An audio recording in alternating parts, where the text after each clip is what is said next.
చూస్ country delight, live better. ఇప్పుడే country delight యాప్ని download చేసుకోండి.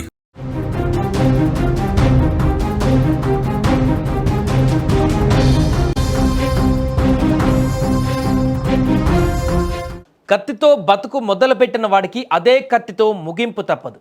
తుపాకీ పట్టిన వాడి తలరాత తుపాకీ గురిలోనే రాయబడి ఉంటుంది అనే నానుడి మరొకసారి ఇప్పుడు రుజువైంది. నిజామాబాద్ కానిస్టేబుల్ ప్రమోద్ హత్య కేసు నిందితుడు షేక్ రియాజ్ పైన పోలీసులు ఎన్కౌంటర్ చేశారు. నిజామాబాద్లోని 24 ఏళ్ల షేక్ రియాజ్ హష్మీ కాలనీలో ఉంటున్నాడు. చిన్నప్పటి నుంచి నేర చరిత్ర కలిగిన రియాజ్ బైక్ దొంగతనాలు, దాడులు చేసేవాడు. ప్రతిసారి పోలీసుల నుంచి తప్పించుకుని సవాల్ విసిరేవాడు.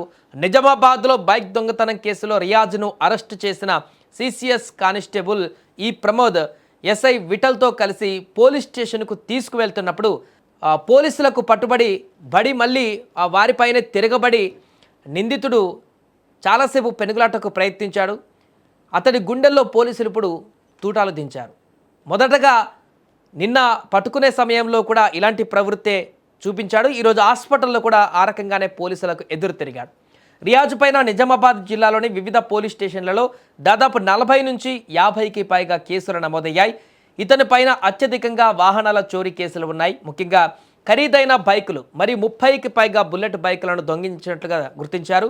దొంగిలించినటువంటి తర్వాత వాటి ఛార్జెస్, ఇంజిన్ నెంబర్లు మార్చి మహారాష్ట్ర వంటి ఇతర ప్రాంతాలలో విక్రయించేవాడు.